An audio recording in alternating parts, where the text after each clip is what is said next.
Inside of your packet, you will find a round liner, a round shader, a magnum, a piece of pre-stenciled synthetic skin,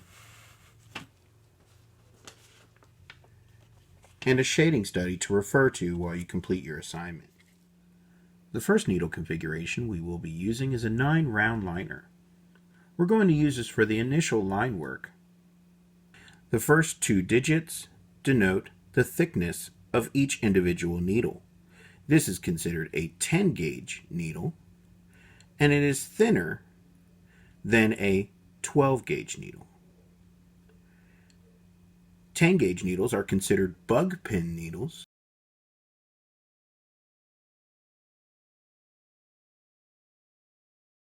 The second set, this 09, denotes the number of needles in the configuration. And lastly, the RL denotes the configuration type. The RL stands for round liner. The second configuration we will be using is a 9 round shader, and we will use this for the secondary or thicker line work. This needle and tube combo is a 1209 RS. The first 2 digits denote the thickness of the needle. This is a 12 gauge needle, which is largely considered standard.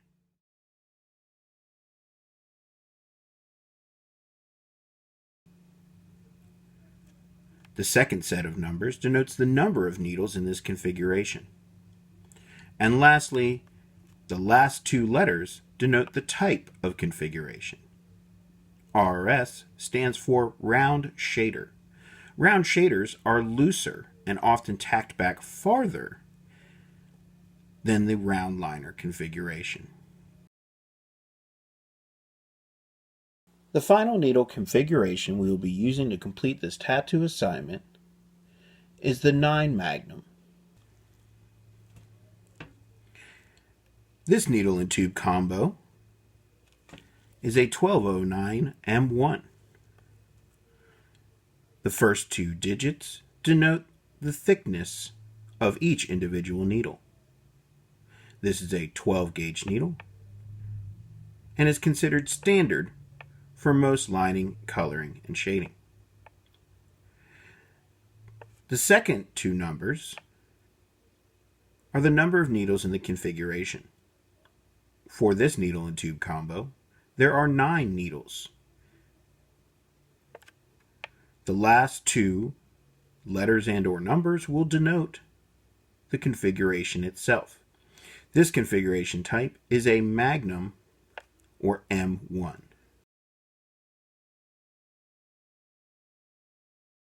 The Magnum needle configuration, commonly referred to as a mag, may resemble a flat paintbrush.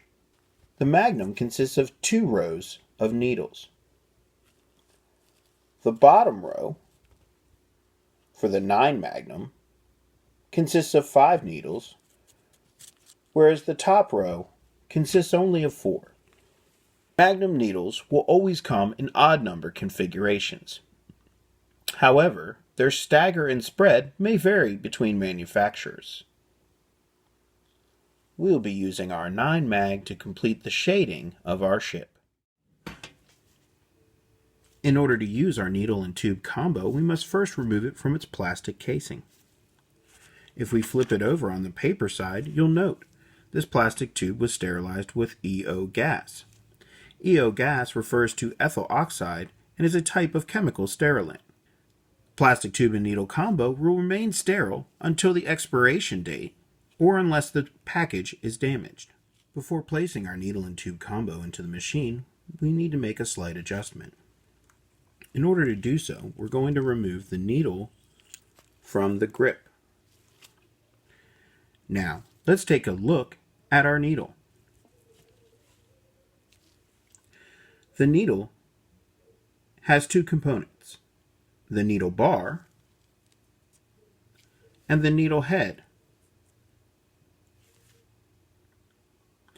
You will note that the needle head should always be on the bottom of the needle bar.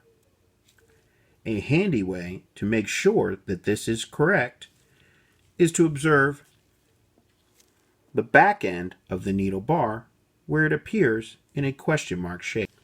Before we can place our needle back in our tube, we need to make a slight adjustment. We're going to bend the needle bar. To do this, we're going to place our thumb on the needle bar opposite where it connects to the needle head. We will then place 3 fingers in the center and a thumb from our other hand on the rear. Using your middle finger in the center, apply a small amount of pressure with your surrounding fingers supporting. Then we'll place pressure with our thumbs and create a slight bend. If the bend is too much, you can straighten using a slight amount of pressure between your thumb and forefinger, and then bend again. Careful not to repeat this step too many times as it may weaken the needle bar, but you do have some room for correction. This slight bend will allow the elastic tensioners to pull down on the needle bar and stabilize it without causing the needle head to come up off of the tip of the tube. Before we can place the needle and tube combo into the machine, we must first bag our machine. Bagging our machine protects ourselves and our clients from cross-contamination. Make sure that your tube vise is loose enough to allow the tube to pass easily. Let's place our needle bar into our tube. Make sure that the head of the needle is on the bottom of the bar, as we can see here, and the rear should create a question mark-like shape. Let's set that off to the side for now. To place our machine in the machine bag, we're simply going to insert the tube vise into the upper left corner.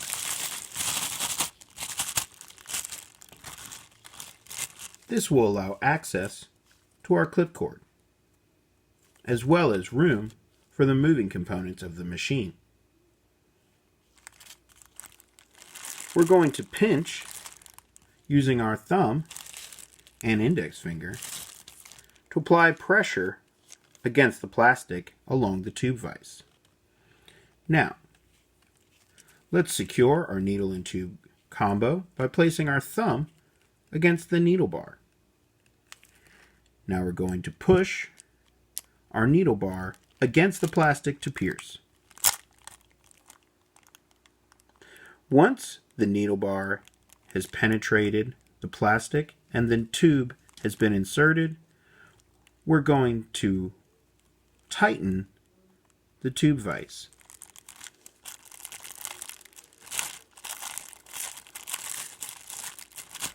Once the tube vise has been tightened, we can peel the plastic back and adjust the tube.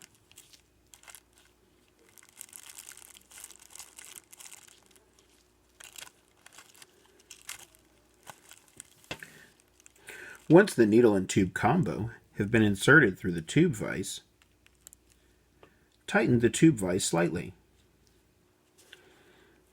Then we need to insert our half grommet or nipple into the needle bar.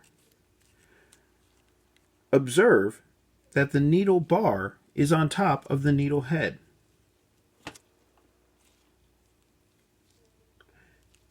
Let's pull that back, up and over the armature here.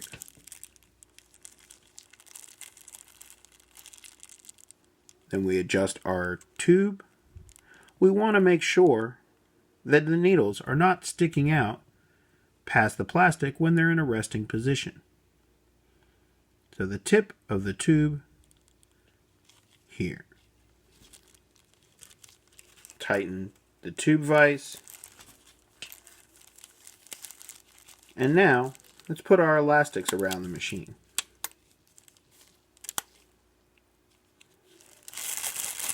We will then recover the machine.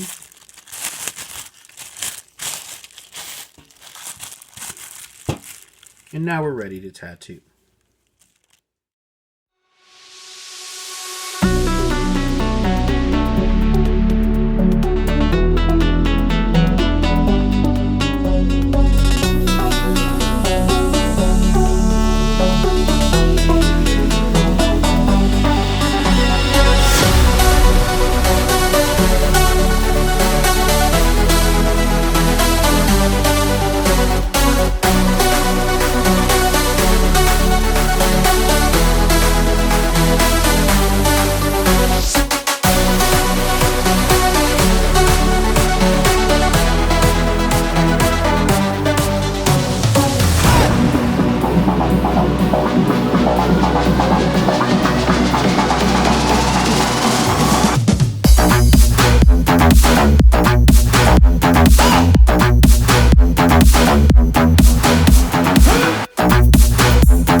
Bye.